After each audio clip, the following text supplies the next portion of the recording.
Baik anak-anak, hari ini kita akan belajar tema 4, hidup bersih dan sehat di sekolah. Subtema 2, pembelajaran 1, pastinya kelas 2 ya. Mari anak-anak langsung saja kita lihat materinya dan disimak baik-baik ya. Semangat! Dayu dan teman-teman sedang bermusyawarah.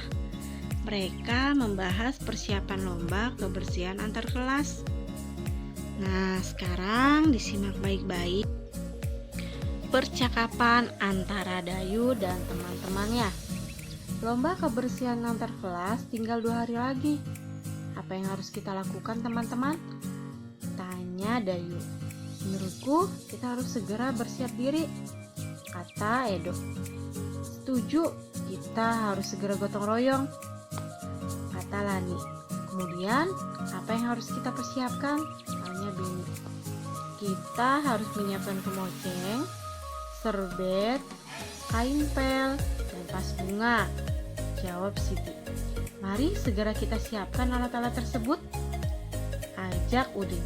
Nah, begitulah anak-anak percakapan antara Dayu dan teman-temannya. Nah, selanjutnya di sini ada tugas di halaman 53. Kalian kerjakan dan jawablah pertanyaan berikut sesuai hasil musyawarah Dayu dan teman-temannya. Selanjutnya, temukanlah makna kata-kata berikut dengan benar. Nah, yang pertama adalah kemoceng. Kemoceng adalah pembersih debu. Lalu yang kedua, kain pel adalah kain yang digunakan untuk mengeringkan lantai. Lalu yang ketiga adalah vas. Vas adalah tempat bunga. Nah, begitulah makna kata-kata berikut dengan benar. Kita sudah menyelesaikan. Selanjutnya, kelasku bersih, aku bangga. Sekolah Dayu akan mengadakan lomba kebersihan antar kelas. Dayu dan teman-teman bertekad untuk menang dalam lomba tersebut. Mereka mulai berbenah. Semua siswa ikut ambil bagian. Dayu dan teman-teman sepakat untuk mengadakan gotong royong.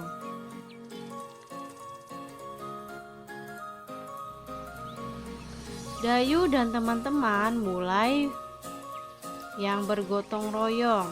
Sebagian pertama yang dibersihkan adalah ruang kelas. Semua siswa berbagi tugas. Ada yang menyapu lantai, membersihkan kaca jendela, membersihkan papan tulis, dan menata ruang kelas. Semua siswa ikhlas mengerjakan tugas masing-masing. Kelas Dayu menjadi bersih dan rapi. Lantai, jendela, dinding tidak ada yang berdebu. Semua perabotan kelas pun tertata dengan baik. Ada juga hiasan dinding terpajang di dinding. Dayu dan teman-teman bangga punya ruang kelas yang bersih. Kelas yang bersih membuat siswa sehat. Nah, selanjutnya, kelas Dayu adalah kelas yang bersih. Sudah tahukah kamu ciri-ciri kelas yang bersih, anak-anak? Iya, pintar. Kalian amati gambar di bawah ini dengan teliti ya. Selanjutnya, bagaimana suasana kelas yang kamu amati? Apakah kamu mengerti isi gambarnya? Pintar. Kelas bersih dan menyehatkan. Kelas pada gambar di atas terlihat bersih dan rapi. Lantai, jendela, dan dinding tidak ada yang berdebu. Semua perabotan kelas tertata dengan baik. Ada beberapa pot bunga sebagai penyejuk ruangan. Kelas yang bersih membuat siswa belajar dengan nyaman dan sehat. Nah, begitulah suasana pada gambar yang kalian amati. Kemudian, Dayu dan teman-teman telah bergotong royong. ada yang menyapu lantai, ada yang membersihkan kaca, ada juga yang menata kelas. Gerakan menyapu lantai dapat dibuat dalam bentuk tari. Nah, sekarang perhatikan pada gambar Dayu yang sedang menyapu. Perhatikan gerakan kepalanya, gerakan tangan, dan gerakan menyapu lantai. Tirukan gerakan menyapu lantai dalam bentuk tari, seperti gambar berikut anak-anak. Kemudian, dapatkah kamu meniru gerakan tari di atas? Nah, lakukan tanpa iringan musik terlebih dahulu ya. Jika sudah bisa, lakukan dengan iringan musik. Alat musik yang dapat digunakan misalnya gendang, rebana, tamborin, atau tifa. Kalian perhatikan pada gambar alat musik di bawah ini, yaitu alat musik gendang, rebana, tamborin, dan tifa. Jika alat musik di atas tidak ada, gunakan benda-benda sekitar kelasmu atau rumahmu sebagai alat musik. Misalnya saja botol plastik bekas. Kemudian, perhatikanlah kembali gambar gendang atau tifa di atas. Dinding gendang membentuk pola segitiga. Lalu dinding tifa membentuk pola segi 4 dan segi 3. Kalian perhatikan pada gambar gendang dan tifa di bawah ini. Masih ingatkah kamu dengan sisi, sudut, dan titik sudut pada bangun datar anak-anak? Tentunya masih ingat ya. Kemudian kalian perhatikan pada gambar berikut. Tentukan bangun datar sesuai dengan banyak sisi, sudut, dan titik sudutnya.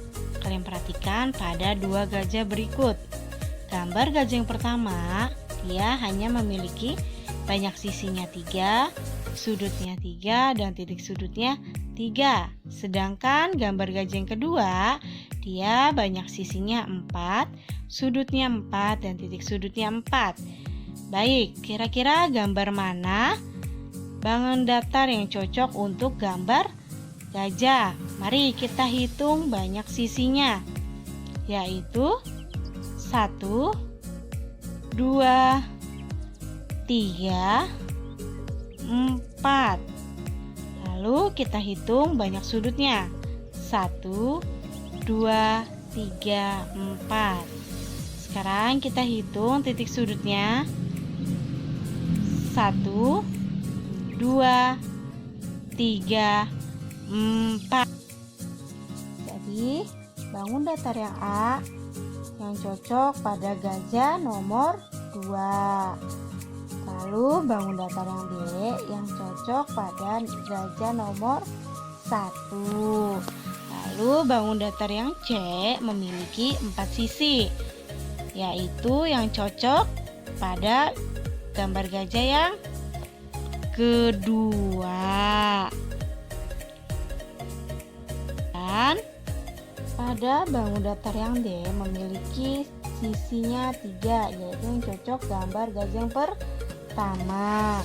Lalu gambar bangun datar yang E memiliki banyak sisi 4.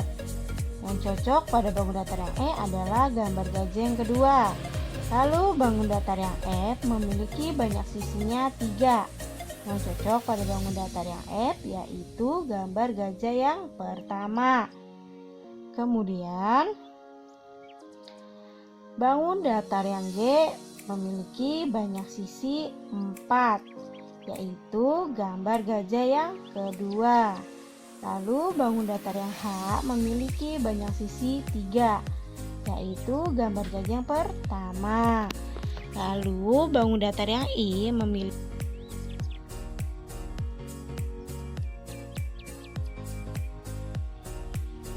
sekarang kelompokkanlah sesuai dengan banyak sisi, sudut, dan titik sudut.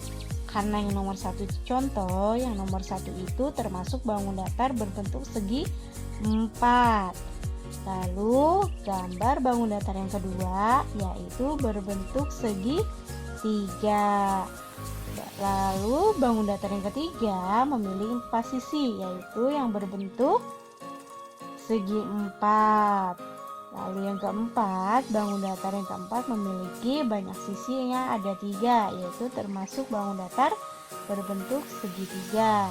Lalu bangun datar yang kelima, ya pintar, berbentuk segi 4. Bangun datar yang keenam berbentuk segitiga. Lalu bangun datar yang ketujuh memiliki banyak 4 sisi, termasuk bangun datar segi 4. Baik anak-anak, kita sudah mengenal bangun datar pada gambar berikut. Nah, alhamdulillah pembelajaran hari ini subtema 2 pembelajaran 1 sudah selesai. Semoga bermanfaat dan kalian mudah memahami. Selalu semangat belajar di rumah ya. Oke? Dan disiplin untuk 3S dan 3M, yaitu sehat, selamat, semangat, dan menjaga jarak, memakai masker, mencuci tangan. Oke? Jangan lupa videonya di subscribe, bunyikan lonceng notification-nya, lalu like, share, dan komen sebanyak-banyaknya untuk mendukung video ini dan video lainnya. Terima kasih. Assalamualaikum warahmatullahi wabarakatuh.